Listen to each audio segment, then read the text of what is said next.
Hey there, this is Ben from ExploreInformed with a travel news story from the month of August 2019.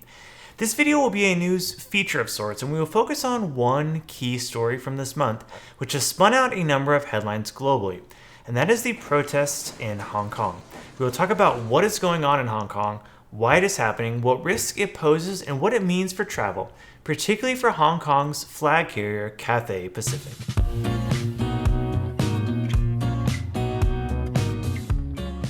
Welcome to a travel news roundup from ExploreInformed. Let's jump right in and talk about Hong Kong.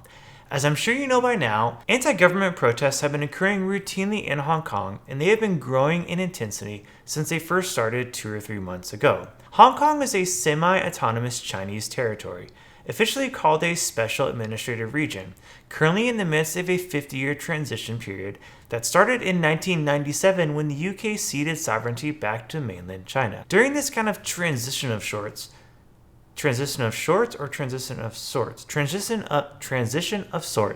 has committed to ruling Hong Kong with the one country, two systems principle, in which China is supposed to honor the economic and personal freedoms that Hong Kongers have historically enjoyed. This protection is supposed to last until at least the year 2047, after which no one really knows what exactly is going to happen. The protests first began a few months ago when legislation was introduced in Hong Kong that would permit citizens to be extradited to mainland China. And many of those in Hong Kong feel that this is an effort by China to expedite ultimate control and authority over the people of Hong Kong. And not to get political, but I don't really blame Hong Kong one bit.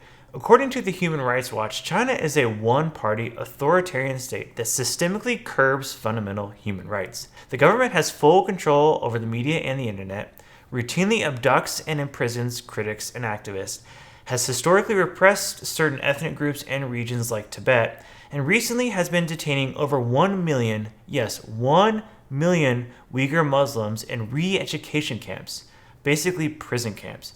Recently, Chinese paramilitary troops have been amassing over the border from Hong Kong for training exercises that have included weapons, tanks, and the whole bit, basically a huge show of force from China. And according to the New York Times, the Chinese state-run media has gone on record to their over 1 billion citizens that the Hong Kong protests are a work of the CIA in an effort by the US to undermine and destabilize China. So China has, frankly, a terrible record of protecting basic human rights and promoting truth and transparency.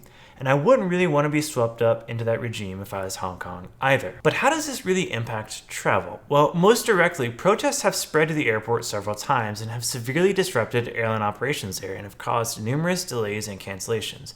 There are no present travel advisories or waivers from either United or American that permit flight changes, but if things escalate near the airport, that could certainly change. And while there is no serious danger presently, travel providers are beginning to take notice and are anticipating some long-term impacts. United and Qantas have both announced changes to their Hong Kong services. United will be completely suspending their Chicago to Hong Kong route, while Qantas will be down-gauging aircraft, meaning they'll be swapping in a slightly smaller plane in order to reduce capacity a bit in and out of Hong Kong, as they expect a decrease in demand. That expectation is not unwarranted. Tourist arrivals are down 30% year over year for the first half of August, and some hotels are already issuing forward-looking statements suggesting that they expect their financial performance to be impacted significantly. However, perhaps most importantly, this unrest has the potential to have a long-term impact on companies operating in Hong Kong. Hong Kong's own airline and one of its best-known homegrown brands, Cathay Pacific, has unfortunately bent to the pressure of mainland China and has agreed to bar any employees who participated in the protests from working flights to and from mainland China. The Chinese authorities requested, or more so ordered,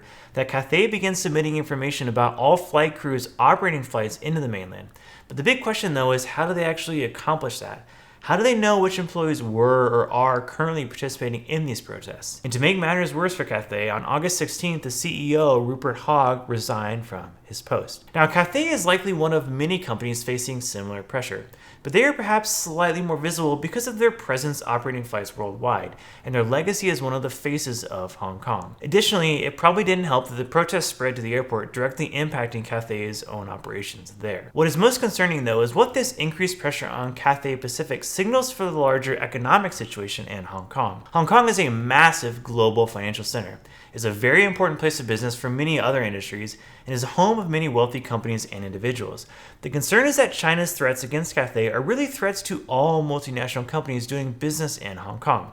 travel-related companies included. Beijing is starting to flex their muscles, and some are starting to bend to that pressure. The Hong Kong-owned luxury hotel chain Mandarin Oriental also recently stated that they strongly support the current local government, and they have condemned the violence in the community. Take that for what it's worth, though. I am certainly not an expert on global politics, particularly regarding the complexities that include China.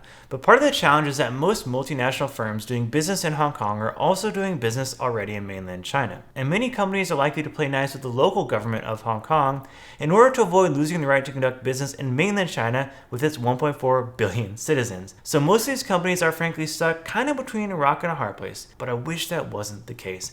I wish some companies had the ability and leverage to simply say no to China. As an aside, I have really been enjoying the reporting from the New York Times on the Hong Kong situation.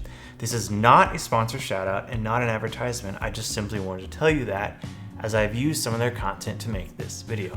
Now, if you have any thoughts on the Hong Kong situation, feel free to comment down below. Or if you were personally impacted by some of the travel issues, also let us know what your experience was like. If you have a travel news story to share, drop that down below as well, and maybe we will discuss on our next video. As usual, you can find us on Facebook, Twitter, and Instagram at ExploreInformed. Or hit the subscribe button down over here if you want to catch more of our future content. Thank you for watching, and I will see you next time.